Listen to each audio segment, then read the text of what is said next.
तहरीक लब्बैक ने माजी में फैज़ाबाद पर ख़त्म नबूवत के लिए जिद्दोजहद की थी। अपना हक लेना भी जानते हैं, अपनी बात मनवाना भी जानते हैं। बिस्मिल्लाहिर्रहमानिर्रहीम। वीडियो के शुरू में मैंने आप लोगों को जियो न्यूज़ की वीडियो का छोटा सा वीडियो क्लिप दिखाया। आज की इस वीडियो में ये वीडियो क्लिप आप लोगों को मुकम्मल दिखाऊंगा। इसके अलावा तहरीक लब्बैक पाकिस्तान की रिपोर्टिंग करने वाला और तहरीक लब्बैक पाकिस्तान को कवरेज दिलवाने वाले वकील के ख़िलाफ़ जो है मुकदमा दर्ज कर लिया गया है और 30 करोड़ जुर्माने का भी इसमें ज़िक्र है। ये मुकम्मल ख़बर क्या है, इस वकील को जुर्माना किस वजह से किया जा रहा है, मुकदमा क्यों हुआ है और इस वकील का नाम क्या है, आगे चल के मैं आप लोगों को इस ख़बर के हवाले से तफसीलात भी फराहम करूँगा। इसके अलावा जो तमाम वफाकी वज़ीर हैं, इनकी नाअहली के हवाले से भी हमारे पास एक बड़ी ख़बर है। मुकम्मल ख़बर और रेफरेंस के हवाले से भी तफसीलात आप लोगों को फराहम करूंगा। लेकिन वीडियो शुरू करने से पहले आप लोगों से एक छोटी सी रिक्वेस्ट है, अगर आपने अभी तक हमारे इस चैनल को सब्सक्राइब नहीं किया हुआ तो चैनल को लाजमी से सब्सक्राइब कर लें ताकि आने वाली नई वीडियोज़ आप लोगों तक बर वक्त पहुँचती रहें। आप लोगों को मैं जो हाफ़िज़ साद रिज़वी साहब के हवाले से एक बयान है और जियो न्यूज़ की वीडियो है वो आगे चल के दिखाऊंगा। इसके अलावा तहरीक लब्बैक पाकिस्तान की रिपोर्टिंग करने वाले वकील के हवाले से जो ख़बर की तफसीलात हैं वो भी मैं आगे चल के आप लोगों को बताता हूं। इसके अलावा शहबाज शरीफ समेत वफाकी वज़ीरों की नाअहली का जो रेफरेंस है, इस हवाले से जो ख़बर है वो मैं आप लोगों को पढ़कर सुना दूं। PNN न्यूज़ के मुताबिक तहरीक इंसाफ ने सुप्रीम कोर्ट का फ़ैसला ना मानने वाले वफाकी वज़रा के ख़िलाफ़ इलेक्शन कमीशन में नाअहली रेफरेंस दायर करने का ऐलान कर दिया है। तफसीलात के मुताबिक मरकज़ी रहनुमा PTI फवाद चौधरी का मीडिया से गुफ्तगू में कहना था कि कल वफाकी काबीना ने सुप्रीम कोर्ट के फ़ैसले को मुस्तरद किया है। काबीना का सुप्रीम कोर्ट का फ़ैसला ना मानने का ऐलान आइन से बगावत है।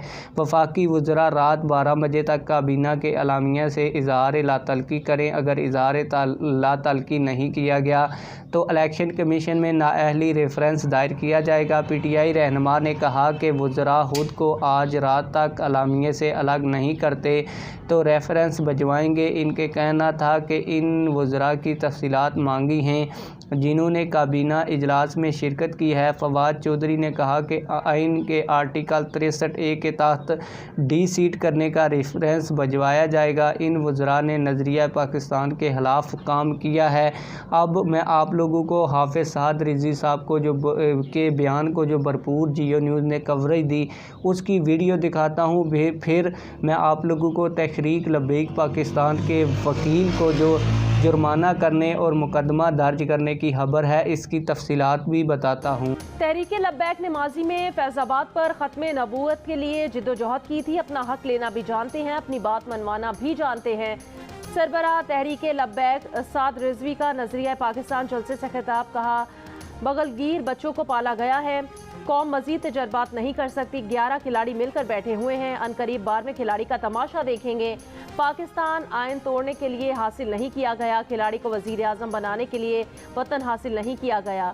कहा, सदर PTI का वज़ीर आज़म मुस्लिम लीग नून का है, वज़ीर आला पंजाब काफ लीग का और वज़ीर ख़ारजा पीपल्स पार्टी का है। क्या कोई जमात हुक्मरानी करने के लिए बाकी रह गई है? जैसा कि आप लोगों ने जियो न्यूज़ की मुकम्मल वीडियो देख ली, आप लोगों को बताता चलूँ कि PNN न्यूज़ के मुताबिक सुप्रीम कोर्ट के जस्टिस मुज़ाहिर नकवी के बेटू ने सुप्रीम जुडिशल कौंसिल में रेफरेंस दायर करने वाले वकील मियां दाऊद के ख़िलाफ़ हत्क इज़्ज़त का मुकदमा दायर कर दिया है। याद रहे कि मियां दाऊद ने जब तहरीक लब्बैक पाकिस्तान के अमीर हाफ़िज़ साद रिज़वी साहब जेल में थे तो उस वक्त तहरीक लब्बैक पाकिस्तान को भरपूर कवरेज दिलाई और बोल न्यूज़ के ऊपर रिपोर्टिंग करके तहरीक लब्बैक पाकिस्तान का पैगाम कोने कोने तक पहुंचाया। आप लोगों को बताता चलूँ कि जस्टिस मुज़ाहिर नकवी के बेटू मुर्तज़ा मुज़ाहिर नकवी और मुस्तफ़ा मुज़ाहिर नकवी ने सिविल अदालत में अलग मुकदमा दायर किया है। सिविल अदालत में दायर दरख्वास्तों में मौक़िफ़ इख्तियार किया गया है कि मियां दाऊद हमेशा अदलिया के ख़िलाफ़ मुहिम चलाता है। मियां दाऊद ने वालिद के ख़िलाफ़ सुप्रीम जुडिशल कौंसिल में रेफरेंस दायर किया है जिसमें हमारी फैमिली से मुतल्लक बेबुनियाद इल्ज़ामात लगाए गए हैं। दरख्वास्त गुजार का कहना है कि मियां दाऊद ने हमारी फैमिली के ख़िलाफ़ ट्विटर और फेसबुक पर मवाद शेयर करके हमारी साख को नुकसान पहुंचाया है। मियां दाऊद को सोशल मीडिया पर पोस्टें लगाने से मना किया जाए और मियां दाऊद के ख़िलाफ़ 30 करोड़ हर्जाने की डिग्रियां जारी की जाएं और जुर्माना भी किया जाए। आप लोग इस हवाले से क्या कहते हैं? कमेंट सेक्शन में हमें अपनी राय से ज़रूर आगाह कीजिएगा। मिलते हैं किसी और वीडियो में। अल्लाह हाफिज़।